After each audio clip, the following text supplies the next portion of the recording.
Neatņemama Ziemassvētku tradīcija ir egle, un tās meklēšana mežā vienmēr sagādā īpašu prieku. Jūra ģimenei šogad šī pieredze ir vēl īpašāka.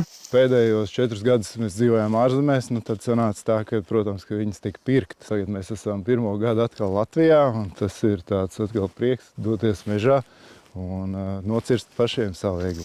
Juris zināja, ka akciju sabiedrība Latvijas valsts meži šajā laikā ļauj iedzīvotājiem pašiem izvēlēties egles.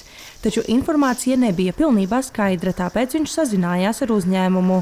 Svarīgākais – necirst aizsargājamās teritorijās un neiet jaunaudzēs.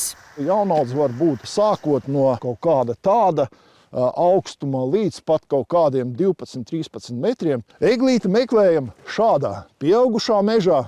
Vēl eglītes varam meklēt gar meža ceļiem. Vēl eglītes varam meklēt grāvmalā.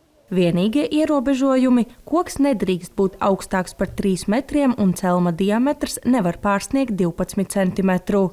Lai pārliecinātos, ka atrodaties uzņēmuma teritorijā, var lejuplādēt lietotni LVM Geo. Šī teritorija tumšākā, tā ir Latvijas valsts meža teritorija. Ierodoties mežā, jāmeklē dzeltenas plāksnītes vai atzīmes uz kokiem. Ārējā robeža ir marķēta ar šādām te dzeltenām atzīmēm. Atzīmes mežā ir izvietotas 20 līdz 50 metru attālumā viena no otras. Rekvi nākamā atzīme dzeltenā. Tomēr ne visi izvēlas doties uz mežu. Plašs piedāvājums ir arī tirdziņos.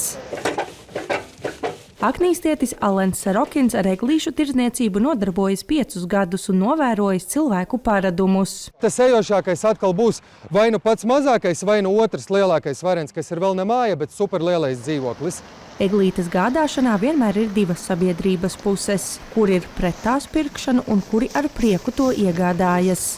Skeptiskākie tomēr nopērkot egli nāk arī citus gadus. Mēs jau 3. gadu izvēlamies iegādāties šeit un neesam vispār vīlušies. Tas ir mūsu mājas rotavs gandrīz mēnesi. Cenu diapazons Ziemassvētku eglītēm šogad vienai no populārākajām šķirnēm svārstās no 25 līdz 80 eiro.